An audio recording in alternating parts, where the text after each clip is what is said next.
Boa noite, Dona Valéria.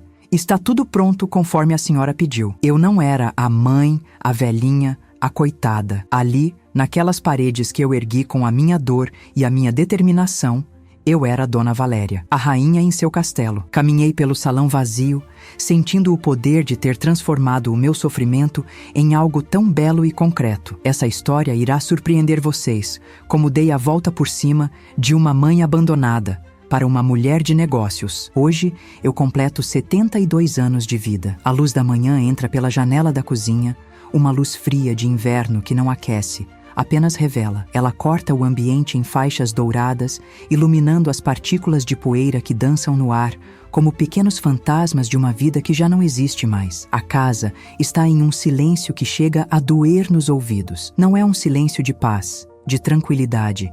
É um silêncio pesado, denso. Um silêncio que grita a ausência. Cada tábua do assoalho que range sob o meu peso parece um eco em um grande salão vazio. Eu estou aqui, sozinha, na cozinha que um dia foi o coração barulhento de uma família, e o único som que me acompanha é o da minha própria respiração, lenta e cansada. Na parede, o telefone. Um aparelho antigo, de disco, que hoje parece mais uma peça de museu. Ele me encara, mudo, cúmplice dessa solidão. Minha mão coça para pegá-lo, para discar um dos 5 números que sei de cor, mas me contenho. A humilhação de uma chamada não atendida seria pior do que a certeza do esquecimento. Eu apenas o observo, imaginando como seria se ele tocasse. O som estridente cortaria o ar, meu coração daria um salto, e por um instante, a esperança voltaria a morar em mim. Mas ele não toca. O fio enrolado parece uma serpente adormecida, e o aparelho inteiro se tornou um monumento à minha invisibilidade. Para eles, eu me tornei tão silenciosa quanto este objeto na parede. Cada barulho que vem da rua é uma pequena tortura. O motor de um carro que se aproxima, o som dos pneus no asfalto, meu corpo todo se enrijece. Eu paro o que estou fazendo, prendo a respiração e meus olhos correm para a janela, esperando ver um carro familiar estacionando em frente ao portão. É um reflexo estúpido, uma fagulha de esperança que se recusa a morrer completamente. Mas o som sempre passa, continua, se afasta e me deixa para trás, com o gosto amargo da decepção na boca. A cada carro que se vai, um pedaço dessa esperança idiota morre comigo. E o silêncio que volta parece ainda mais profundo, ainda mais absoluto do que antes. Eles não precisaram de palavras duras, de uma briga, de uma ordem de despejo. A crueldade deles foi muito mais sutil, muito mais eficaz. Eles não me expulsaram com gritos, me expulsaram com o silêncio. Um silêncio que começou com desculpas esfarrapadas, com promessas de visitas que nunca aconteciam, e que lentamente se transformou nessa ausência total, nesse vazio que hoje me engole. É uma forma de abandono que não deixa marcas visíveis no corpo, mas que destrói a alma por dentro. Eles simplesmente pararam de me ver, de me ouvir, de pensar em mim. Fizeram de mim um fantasma em minha própria casa, uma memória que eles escolheram ativamente não revisitar. Foi nesse momento, enquanto a luz do sol iluminava o bolo simples que eu mesma fiz, com uma única vela solitária no centro, que algo dentro de mim se quebrou. Ou talvez, algo finalmente se reconstruiu, mas de uma forma diferente, mais dura, mais afiada. A dor da espera, a agonia da esperança, tudo isso se transformou em uma clareza fria e cortante. Eu olhei para o lugar vazio na mesa à minha frente, depois para o telefone mudo na parede e tomei uma decisão. Foi ali, naquele silêncio ensurdecedor do meu 72º aniversário, que eu decidi que seria o último aniversário que eu passaria esperando por eles. A espera havia acabado. O plano que começou a nascer na minha mente naquele instante era ousado, era arriscado, talvez até cruel aos olhos de alguns, mas a dor que eu sentia me deu uma força que eu não sabia que possuía. Era uma força nascida do desespero, da mais profunda solidão que um ser humano pode sentir. Eu não queria mais ser a vítima, a mãe esquecida, a velhinha que espera um telefonema que nunca virá. Eu me reergueria das cinzas do abandono deles. E eu pergunto a você, que talvez já tenha se sentido invisível um dia, olhando para essa mulher, sozinha na cozinha, com o coração partido em 1000 pedaços. Você entenderia o que eu estava prestes a fazer? Meu nome é Valéria, e a vida, ou o que restou dela, me presenteou hoje com 72 anos. Eu não sou uma mulher de grandes feitos. Não tenho diplomas na parede, nem um nome de família importante. Eu sou o tipo de mulher que a gente não nota na rua. Uma senhora de cabelos brancos e mãos marcadas pelo tempo. Mas essas mãos, que hoje tremem um pouco ao segurar uma xícara de chá, já foram a fundação de 5 vidas. Fui forjada pela necessidade, como se molda o ferro no fogo e na marreta. Cada ruga no meu rosto é o mapa de uma noite mal dormida, de uma preocupação que me roubou o sono, de uma batalha vencida no silêncio do meu coração para que a minha família pudesse sonhar. Durante mais de 30 anos, minha vida foi dividida em 2. Quando a cidade dormia, eu estava de pé com um balde e um esfregão, limpando o chão de escritórios que ficavam no alto de prédios espelhados. O cheiro de desinfetante e cera ainda vive na minha memória. Eu via o sol nascer através das janelas que eu mesma havia limpado, e meu corpo pedia cama, pedia descanso. Mas então, eu trocava o uniforme de faxineira pelo avental engordurado da cozinha de uma lanchonete. Passava o dia inteiro no calor do fogão, no barulho das comandas, fritando batatas e montando sanduíches. O cansaço era tanto que às vezes eu sentia meus ossos moerem, mas eu não podia parar. Tudo isso tinha um propósito, uma razão que tornava qualquer sacrifício suportável. Eram 5 razões, para ser mais exata. Carlos, o mais velho, tão sério desde pequeno. Roberto, o sonhador. Lúcia, minha companheirinha. Marta, a geniosa. E Beatriz, a caçula, a luz dos meus olhos. Cada moeda que eu juntava era para o leite deles. Cada hora extra era para o material da escola.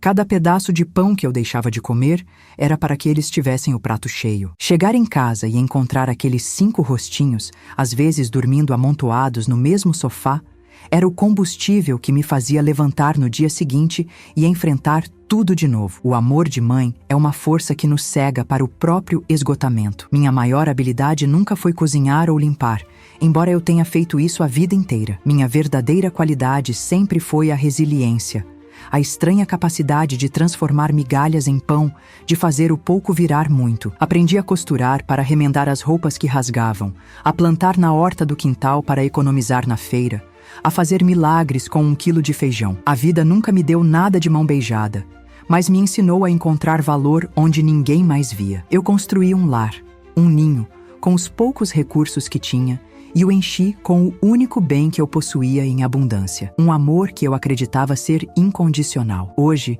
a ironia me visita todos os dias. No passado, meu corpo doía de um cansaço físico, real, palpável. As pernas inchavam, as costas travavam, mas meu coração era forte, pulsava com um propósito claro. Eu sabia por quem eu estava lutando. Agora, meu corpo finalmente descansa. Tenho uma cadeira confortável, tempo de sobra.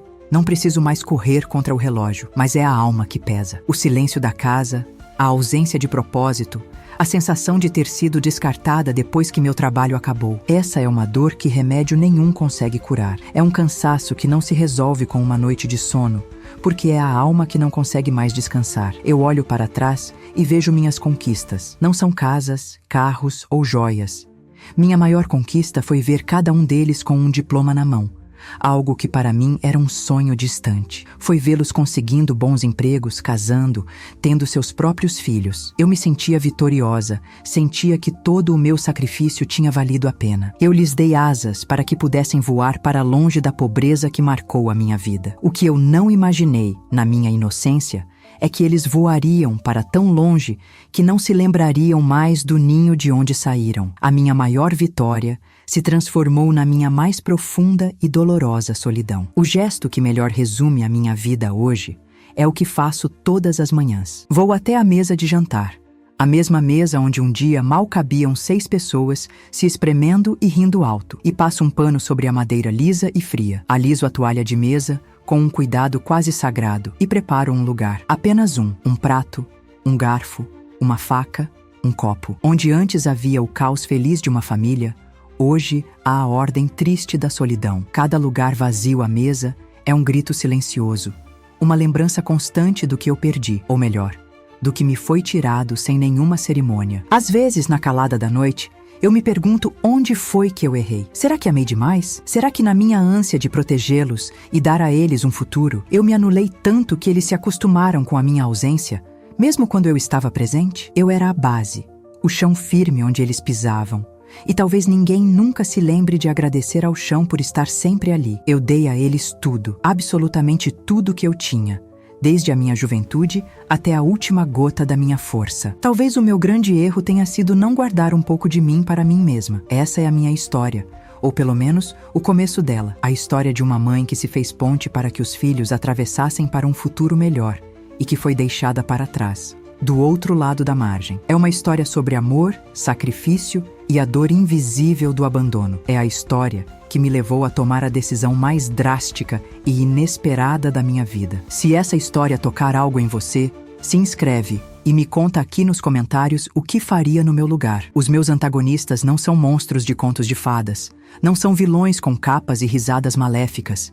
Eles têm o meu sangue, os meus traços e um dia tiveram todo o meu coração. São os meus 5 filhos: Carlos, Roberto, Lúcia, Marta e Beatriz. Crianças que eu embalei no colo, cujas febres eu medi com as costas da mão e que hoje mal se lembram do som da minha voz. Cada um deles se tornou exatamente o que eu sonhava. Pessoas bem-sucedidas. Um é engenheiro, outro tem um pequeno negócio, as meninas se casaram bem, vivem em casas bonitas na capital. Eles construíram o futuro que eu só pude lhes dar em forma de sacrifício. E ao que parece, nesse futuro brilhante que eles tanto almejavam, não havia mais espaço para uma mãe simples e envelhecida como eu. A nossa relação não se partiu de uma vez, como um prato que cai e se estilhaça. Ela se deteriorou lentamente, como uma infiltração que começa com uma mancha úmida e discreta na parede, e quando você percebe, já apodreceu toda a estrutura. No início, eram as desculpas perfeitamente plausíveis. A firma está exigindo muito de mim, mãe. As crianças estão com provas, uma correria. O trânsito para sair de São Paulo no fim de semana é impossível. Eu, no meu eterno papel de mãe compreensiva, sempre aceitava. Eu dizia: tudo bem, meu filho, eu entendo, porque eu não queria ser um peso, um fardo na vida atarefada deles. Mal sabia eu que a cada "eu entendo", eu estava dando a eles permissão para se afastarem mais um passo. Com o tempo, as desculpas foram ficando mais raras e o silêncio começou a tomar o lugar delas. A frase "Mãe, estou ocupado, te ligo depois", virou o ponto final de qualquer tentativa de conversa. A ligação de volta, claro, nunca acontecia. Depois vieram os feriados esquecidos. O primeiro Natal que passei sozinha, esperando uma ligação que só chegou no dia seguinte, com um "desculpe a correria", apressado. O primeiro Dia das Mães em que recebi apenas uma mensagem de texto padronizada, provavelmente enviada para uma lista de contatos. Aos poucos, eu fui sendo rebaixada de prioridade para obrigação e de obrigação para um item esquecido no final da lista de tarefas deles. O abandono completo foi apenas o passo final de um longo e doloroso processo de esquecimento. Levei muito tempo para entender o verdadeiro motivo. No fundo do meu coração, eu buscava uma razão, uma falha minha que justificasse tudo aquilo. Mas a verdade, quando finalmente a enxerguei, era muito mais cruel. O motivo era vergonha. Vergonha de mim, da nossa origem humilde, da casa simples onde cresceram. Eu era a personificação do passado que eles queriam apagar. Minhas mãos calejadas, meu português sem floreios, o cheiro de bolo de fubá que sempre perfumou esta casa. Tudo isso os lembrava de um tempo em que não tinham nada. Eu era a âncora que os prendia a uma realidade da qual eles haviam lutado tanto para escapar e, para que o barco deles pudesse navegar livremente em águas mais sofisticadas, eles precisavam cortar a corda. Eu era a corda. A ficha caiu de verdade em um sábado. A filha da minha vizinha me mostrou uma foto no celular de uma rede social. Era a festa de aniversário de um dos meus netos. Uma festa enorme, num buffet caríssimo. E lá estavam todos eles, os meus 5 filhos, sorrindo. Estavam lindos, bem vestidos. Pareciam uma família de comercial de margarina. Estavam todos juntos, a menos de 2 horas de carro da minha casa, celebrando.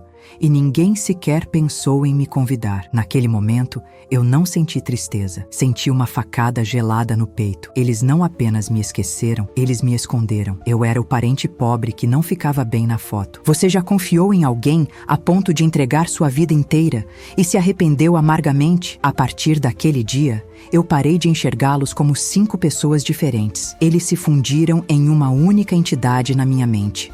um bloco coeso de ingratidão e indiferença. Eram o fruto do meu maior amor e, ao mesmo tempo, a causa da minha maior dor. O mais irônico de tudo é que a educação, as oportunidades, a chance de serem alguém na vida, tudo isso foi construído com o suor do meu trabalho, com o sacrifício da minha juventude. Eu lhes dei as ferramentas para que construíssem suas vidas luxuosas e, no fim, essas mesmas ferramentas foram usadas para erguer um muro alto e grosso entre eles e eu. Um muro que eu, com minhas forças já minguadas, não tinha mais como escalar, mas eu tinha como derrubar. Minha casa deixou de ser um lar para se tornar um museu de memórias. Cada objeto, cada canto, guarda o fantasma de uma risada, de uma correria infantil, de uma vida que pulsava aqui dentro. Eu moro no interior de Campinas, numa rua tranquila, onde o tempo parece passar mais devagar. Mas dentro de estas 4 paredes, o tempo parou completamente. O cheiro de bolo de fubá,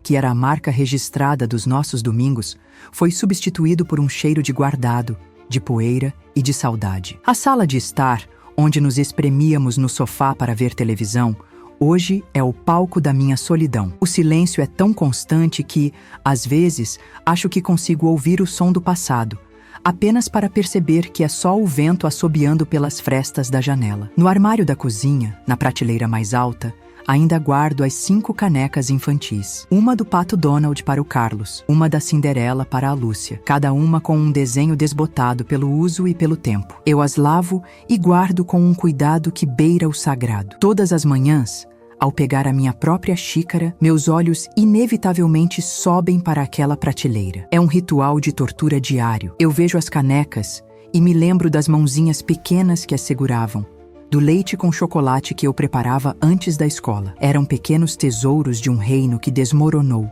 e eu, a rainha exilada que insiste em polir as joias da coroa que lhe foi roubada. Na parede da sala, há um porta-retrato grande. É a nossa última foto de família juntos, tirada há uns 10 anos, no meu aniversário de 62. Estamos todos lá, sorrindo para a câmera. Um sorriso que hoje me parece uma mentira descarada. Eu me lembro daquele dia, da dificuldade que foi para juntar todo mundo, das desculpas, da pressa para irem embora. Mas na foto, nada disso transparece. O que se vê é a imagem da família feliz. Eu costumava olhar para essa foto e sentir calor no peito. Agora, quando meus olhos pousam nela, sinto um frio na espinha. A fotografia não congelou um momento de felicidade. Ela congelou a maior ilusão da minha vida. O quintal, que antes era um campo de futebol improvisado e palco de inúmeras brincadeiras, agora é testemunha silenciosa do meu planejamento. O velho balanço de pneu, que eu mesma pendurei em um galho forte da mangueira, ainda está lá. A corrente enferrujou com o tempo e ele range com o vento.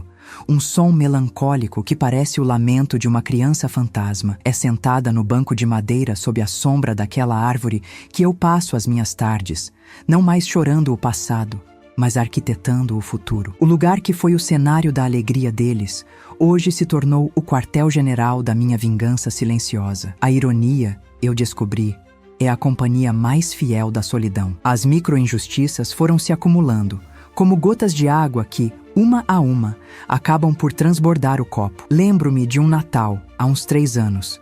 Eu preparei uma ceia modesta, mas completa. Assei um frango, fiz arroz à grega, a rabanada que eles tanto amavam. Esperei até às 10 da noite. Depois, até às 11. Comi sozinha, em silêncio, enquanto ouvia as risadas e a música vindo da casa dos meus vizinhos. Nenhuma ligação, nenhuma mensagem. No dia seguinte, uma mensagem curta de Beatriz. Feliz Natal, mãe! A gente se enrolou aqui, desculpa. Eles não tinham se enrolado. Eles simplesmente tinham planos melhores, nos quais eu não me encaixava. Houve também o dia em que o cano da pia da cozinha estourou. A água jorrava sem parar, inundando o chão. Entrei em pânico, sem saber o que fazer. A primeira pessoa para quem liguei foi Roberto, meu filho sonhador, que sempre foi bom em consertar coisas. A chamada caiu na caixa postal. Deixei um recado, com a voz trêmula, explicando a situação, pedindo que ele me retornasse assim que pudesse. Sentei no chão úmido e esperei. As horas passaram. A ligação nunca veio. Um vizinho adolescente, o filho da costureira, acabou vindo me ajudar e fechou o registro. Uma semana depois, Roberto me mandou uma mensagem perguntando se estava tudo bem. Eu apenas respondi: está sim, meu filho. Mas a descoberta mais dolorosa A que realmente envenenou a minha alma veio de uma carta do banco. Uma notificação fria, impessoal, sobre uma dívida antiga em meu nome que eu nunca fiz. Depois de muito investigar, de passar a vergonha de falar com o gerente, descobri a verdade. Anos atrás, Carlos, meu filho mais velho, o engenheiro sério, usou meus documentos para conseguir um empréstimo para a sua empresa, que estava começando. Ele me garantiu que era só uma formalidade, que ele pagaria tudo. E eu, cega pela confiança de uma mãe, assinei onde ele mandou. Ele nunca pagou a dívida por completo. E o meu nome, a única coisa de valor que eu realmente tinha, ficou manchado por anos, sem que eu soubesse. Ele não só me abandonou, como também usou meu nome, minha confiança, para benefício próprio e depois me deixou com as consequências, sem sequer uma palavra. Aquilo não foi esquecimento. Aquilo foi um ato deliberado de desrespeito, de uso. Eles não me viam mais como mãe, mas como um recurso a ser explorado e depois descartado. A dor emocional já era imensa, mas a dor da traição, da desonestidade, foi diferente. Foi como se o chão se abrisse sob os meus pés e eu finalmente enxergasse o abismo que eles haviam cavado entre nós. O que você faria nesse momento? Continuaria a perdoar em silêncio ou usaria essa dor como combustível? Naquele dia, as lágrimas secaram. A tristeza deu lugar a uma raiva fria, calculista, uma clareza que eu nunca tinha sentido antes. Percebi que o amor não seria suficiente para trazê-los de volta, que a saudade era um sentimento que só eu alimentava. Eles viviam em um mundo movido por status, por dinheiro, por aparências. E se era essa a língua que eles falavam, então era nessa língua que eu lhes daria a minha resposta final. A dor do abandono se transformou em um propósito. A mãe boazinha e compreensiva morreu naquele dia, e em seu lugar nasceu uma estrategista. Fui até o banco, mas desta vez por um motivo diferente. Pedi à moça do caixa o extrato de todas as minhas economias. Aquela caderneta de poupança amarelada guardava a história da minha vida. Cada centavo ali representava uma hora extra não paga, um vestido que deixei de comprar, um luxo que nunca tive. Era o dinheiro do meu suor, das minhas noites em claro, guardado religiosamente para uma emergência, para a minha velhice. Era o dinheiro que eles, provavelmente, já contavam como herança garantida. Eles só não sabiam que a emergência havia chegado. A emergência era a minha própria dignidade. Eles achavam que eu juntava economias para a velhice, para comprar remédios e pagar um cuidador quando ficasse inválida. Mal sabiam eles que, a partir daquele momento, eu estava juntando cada centavo para a minha liberdade. Cada decisão que eu tomava, cada passo do meu plano, me trazia uma sensação de poder que eu nunca experimentei. O segredo era só meu. Enquanto eles viviam suas vidas ocupadas, ignorando a velha mãe no interior, eu estava, em silêncio, construindo o palco onde a nossa última peça seria encenada. E eu seria a diretora, a roteirista e a atriz principal. Comecei a me desfazer do passado, peça por peça. Vendi o velho carro que ficava parado na garagem, juntando poeira e ferrugem. Vendi um conjunto de joias que herdei da minha mãe, que guardava para dar às minhas filhas em seus casamentos. Elas já tinham joias muito mais caras, e as minhas só teriam valor sentimental, um sentimento que elas já não possuíam. Cada objeto vendido não era uma perda, era um alívio. Era como cortar as cordas que me prendiam a uma vida de servidão emocional, transformando memórias dolorosas em capital para o meu futuro. As luzes da cozinha, que antes eram o cenário da minha solidão, agora ficavam acesas até tarde da noite. Mas eu não estava mais chorando sobre a mesa. Estava debruçada sobre papéis, planilhas, fazendo contas, estudando possibilidades. Eu, que mal terminei o primário, estava aprendendo sobre investimentos, sobre o mercado, sobre como fazer o dinheiro trabalhar para mim. A mesma determinação que usei para criar 5 filhos do nada, eu agora usava para construir o meu império. A casa já não era mais uma prisão, tinha se tornado o meu centro de operações. Meus vizinhos começaram a notar a mudança. Dona Elza, que mora na casa da frente, comentou outro dia que eu parecia mais altiva, que havia um brilho diferente no meu olhar. Ela estava certa. A esperança de receber uma ligação havia sido substituída pela certeza de quem faz a própria chamada. Eu não estava mais esperando a vida acontecer. Eu estava dando as cartas, movendo as peças no meu próprio tabuleiro. A mulher curvada pelo peso do abandardo estava se erguendo, não por eles, mas por mim. Antes de dar o passo final, eu tive uma última noite de hesitação. Olhei para o meu reflexo no espelho e vi uma senhora de 72 anos prestes a arriscar tudo o que tinha. O plano era ousado e a chance de dar errado era real. Mas então eu pensei no que eu teria a perder. A casa eram só tijolos e madeira. O dinheiro era só papel. O amor dos meus filhos? Isso eu já havia perdido há muito tempo. A verdade é que eu não tinha mais nada a perder. E quando você não tem nada a perder, você se torna invencível. O primeiro passo concreto do meu plano foi o mais assustador. Envolvia assinar uma série de papéis que comprometiam cada centavo do meu patrimônio. Sentei-me em um escritório moderno, com paredes de vidro e cadeiras de couro. Um ambiente que me era completamente estranho. O homem à minha frente, um consultor financeiro, falava em termos que eu mal compreendia, mas eu entendia o essencial. Eu estava apostando tudo. A casa, as economias, a segurança da minha velhice em uma única jogada. Minha mão tremeu ao segurar a caneta, mas minha assinatura saiu firme. Ao sair daquele prédio, no coração da cidade que meus filhos chamavam de lar, eu não senti medo. Senti o primeiro gosto verdadeiro da liberdade. E era inebriante. Eu havia ateado fogo ao meu próprio navio. Agora, a única opção era seguir em frente. Poucas semanas depois, o destino resolveu testar a minha resolução. O telefone tocou, e era Lúcia. A voz dela era chorosa, o velho truque que sempre funcionava comigo. Contou-me de uma dívida no cartão de crédito, do risco de ter o nome sujo, de como o marido a estava pressionando. Era uma história que eu já tinha ouvido dezenas de vezes, com personagens e valores diferentes. Em qualquer outra época da minha vida, eu teria corrido para o banco, raspado minhas economias e resolvido o problema dela, sem nem pestanejar. Mas, desta vez, eu respirei fundo, deixei o silêncio pairar por um instante e disse, com a voz mais calma que consegui encontrar: "Sinto muito, minha filha, mas desta vez eu não posso ajudar. Eu poderia ter usado aquele dinheiro para resolver os problemas financeiros dela, assim como fiz a vida toda para todos eles. Eu era o porto seguro, o banco de uma mulher só que nunca cobrava juros. Mas algo em mim havia mudado para sempre. A Valéria que se sacrificava não existia mais. O meu não para Lúcia não foi um ato de mesquinhez.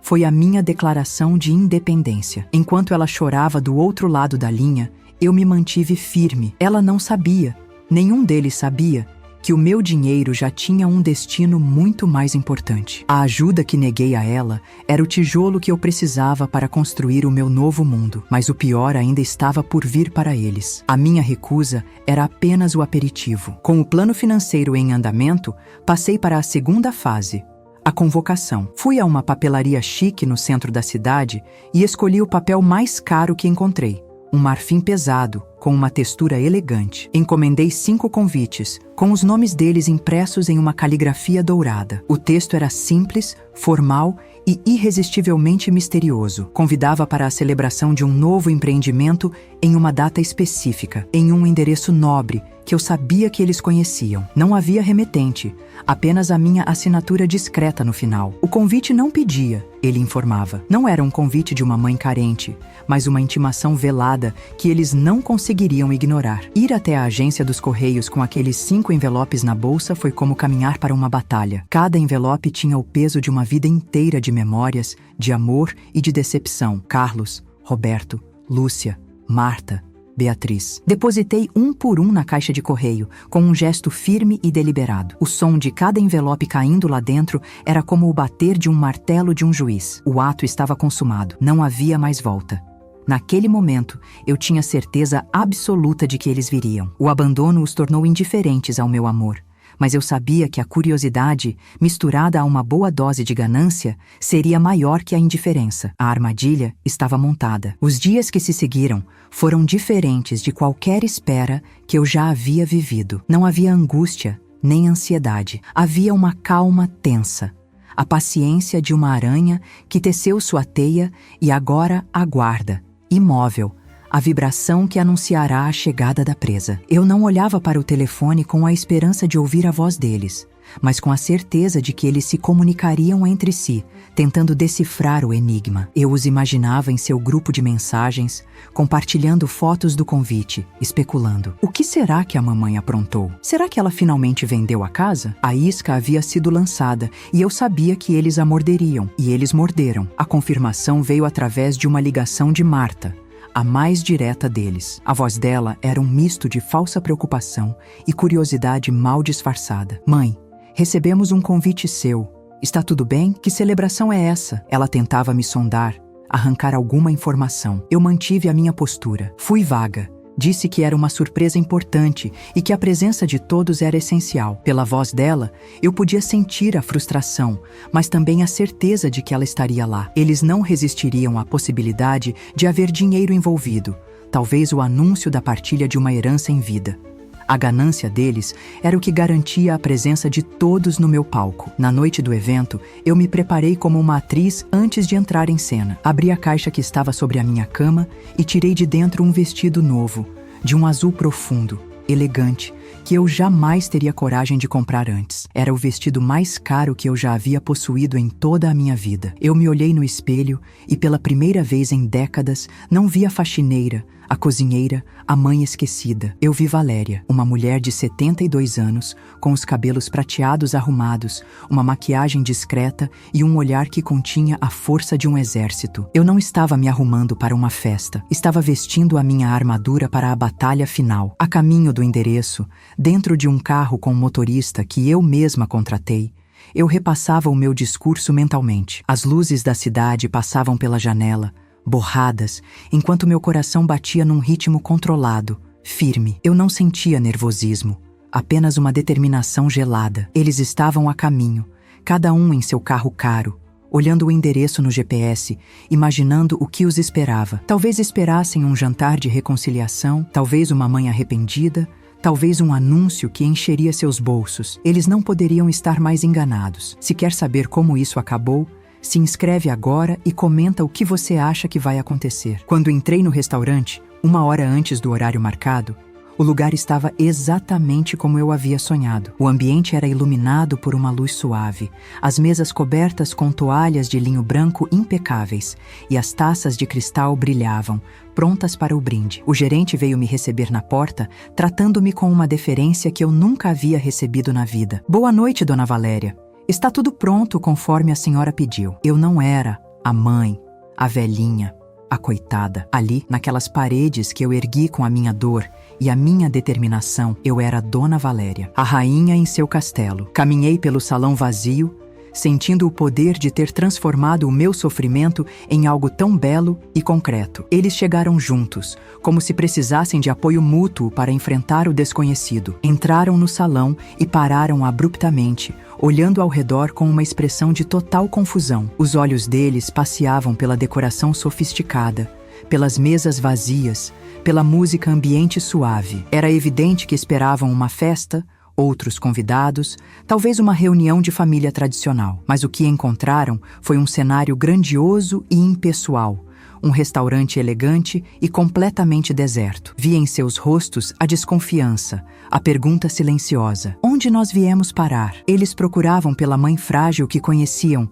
mas ela não estava em lugar nenhum. Foi então que me viram. Eu não estava sentada a um canto, esperando por eles. Estava de pé, perto do bar, conversando com o chefe de cozinha, dando uma última instrução. Meu vestido azul, minha postura ereta, o modo como a equipe se dirigia a mim, nada daquilo se encaixava na imagem que eles tinham de mim. Vi a incredulidade em seus olhos.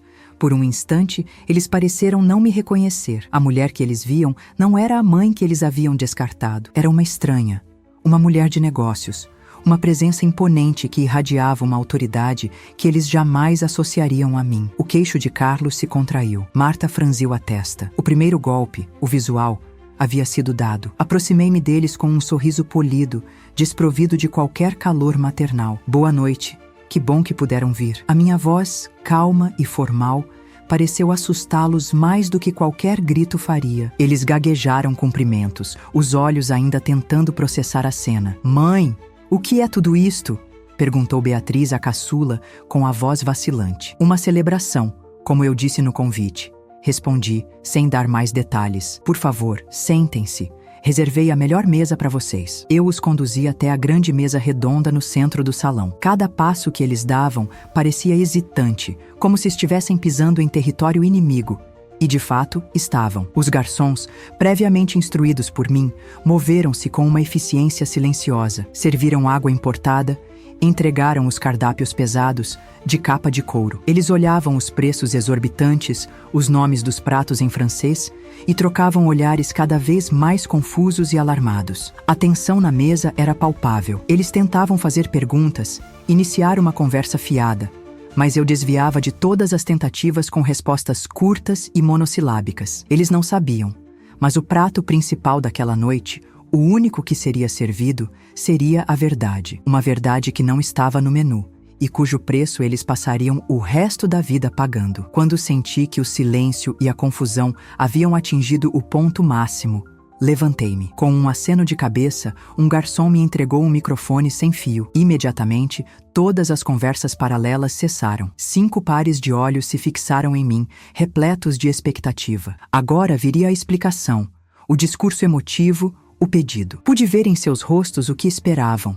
Uma mãe solitária que havia gastado suas últimas economias para chamar a atenção, para implorar por um lugar de volta em suas vidas. Eles se ajeitaram em suas cadeiras, prontos para receber, para julgar, para talvez, se estivessem de bom humor, perdoar a minha ousadia. Respirei fundo, levei o microfone aos lábios e sorri. Não o sorriso dócil de mãe, mas um sorriso que não alcançava os meus olhos. Boa noite, meus filhos, comecei, a minha voz ecoando clara e firme pelo salão. Eu os chamei aqui hoje para uma celebração muito especial. Fiz uma pausa dramática, olhando para cada um deles. Levantei a minha taça, que um garçom havia enchido discretamente. Gostaria de propor um brinde à concretização de um sonho, a inauguração do meu restaurante. Eles se entreolharam, a confusão dando lugar ao espanto. E então eu dei o golpe final, um brinde ao O Ninho Vazio. O nome. Foi o nome que fez o mundo deles desabar. O Ninho Vazio. As palavras pairaram no ar por um segundo antes de atingi-los como uma pedra. Vi a cor sumir do rosto de Lúcia. Vi a mandíbula de Roberto cair. Literalmente. Vi os olhos de Carlos se estreitarem em uma fúria impotente. O choque, a compreensão súbita e horrível. Eles não eram convidados de honra. Eram a própria exposição de arte. Eram a piada. Naquele instante, eles entenderam que não foram chamados para celebrar comigo, mas para testemunhar a minha vitória sobre o abandono deles. Você teria coragem de fazer o mesmo? Meu discurso continuou, mas eu não precisava mais do microfone. Minha voz era calma, quase um sussurro, mas cortava o silêncio como uma navalha. Por anos, eu esperei. Esperei por uma ligação, por uma visita, por uma migalha de atenção. E na ausência de vocês, eu encontrei tempo. No silêncio de vocês, eu encontrei foco. Com cada feriado que passei sozinha, com cada aniversário esquecido, vocês me deram um presente que dinheiro nenhum pode comprar. A clareza. Olhei para o luxo ao redor. E isto foi construído com cada centavo que vocês presumiram que herdariam. Obrigada por me darem um propósito. Pousei o microfone na mesa. A celebração acabou. Podem ir. Eles ficaram ali, sentados naquela mesa suntuosa, mergulhados em um silêncio que era 1000 vezes mais pesado do que o silêncio da minha casa vazia. Os rostos, antes cheios de arrogância e curiosidade, agora eram máscaras de gesso, pálidas, chocadas.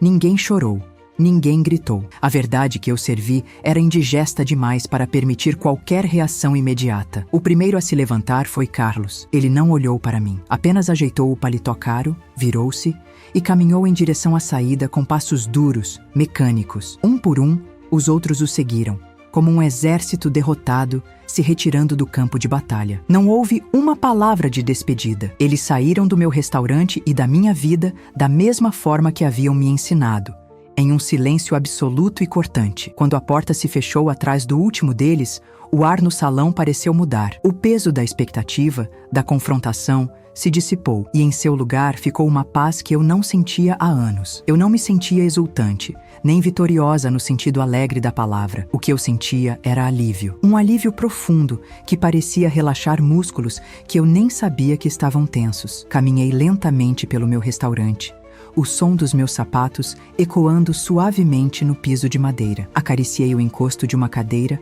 a borda de uma taça. Este lugar não era fruto do ódio. Era a prova de que é possível transformar a maior das dores na mais bela das obras. Era o meu renascimento. Naquele dia, eles não perderam uma mãe. Uma mãe se perde aos poucos, no esquecimento do dia a dia, nas chamadas não feitas, nas visitas adiadas. Eles já haviam me perdido há muito, muito tempo, mas estavam confortáveis demais na certeza de que eu estaria sempre ali, uma figura passiva e eterna, em segundo plano. O que eles viram naquela noite foi a certidão de óbito de uma relação que eles mesmos mataram por negligência. O choque deles não era o luto por uma mãe perdida, mas o espanto de descobrir que a mobília antiga que eles haviam relegado ao porão tinha, de repente, criado vida própria e se recusava a ser apenas uma posse. O que eles perderam, de fato, e irrevogavelmente, foi a herança. Não apenas o dinheiro ou a casa, mas a herança da minha história, das minhas memórias, do meu amor incondicional, que um dia foi o bem mais valioso que eu tinha para lhes oferecer. Eles passaram anos agindo como se eu fosse um fardo, mas secretamente contavam com o meu pequeno patrimônio como uma rede de segurança, um direito adquirido. A maior ironia é que a herança deles estava ali, bem na frente de seus olhos, transformada em paredes, mesas e pratos caros. Eu a transformei em algo que eles podiam admirar de longe, mas que nunca, jamais, poderiam chamar de seu. E eu? O que eu ganhei com tudo isso? Seria fácil dizer que ganhei um restaurante, um negócio, uma nova fonte de renda, mas seria uma mentira. O que eu ganhei não tem preço.